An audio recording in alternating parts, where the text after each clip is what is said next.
আল্লাহর নবী বলেন তিন প্রকারের মানুষ কিয়ামতের কঠিন দিনে তিন প্রকারের মানুষের দিকে আল্লাহ রহমতের দৃষ্টি দিয়ে দেখবে না, তাদের জন্য বড় কঠিন শাস্তি। তিন প্রকারের মানুষ।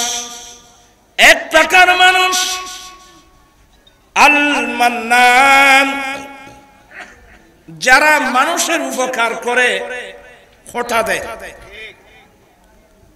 আপনাদের এখানে তো নাই, উপকার করে কি দেয়?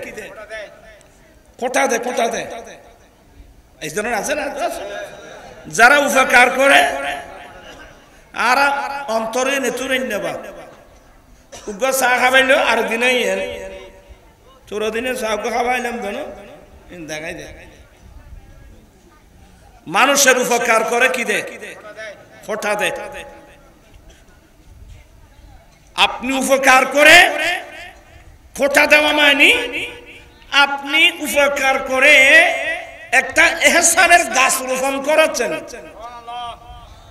আপনি উপকার করে একটা ইহসান উপকারের গাছ রোপণ করেছেন। খোটা দেওয়া মানে একটা খরাত নিয়ে গাছটা কেটে ফেললেন। বমিন্নাত মানে আর রাবার পায়ে উপকার করতে থাকবেন, মানুষের উপকার করতে থাকবেন।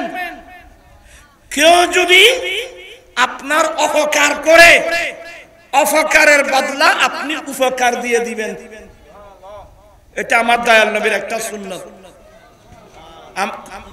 রাসূলের উম্মত হলে আপনি কোনো মানুষের অপকার করতে পারবেন না। কি করতে হবে? উপকার করতে হবে।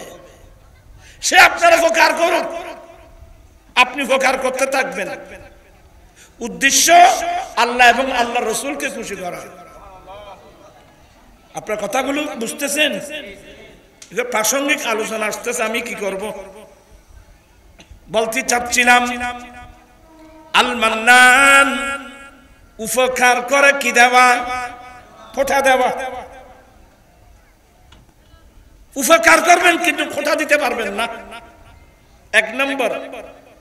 দ্বিতীয় নম্বর আল মুসবিল, ওই সমস্ত পুরুষ যারা পায়ের গিরার নিচে লটকে লটকে কাপড় পরে আর দিন ব্যবসা করি, এটা আমাদের বড় সম্পদ না।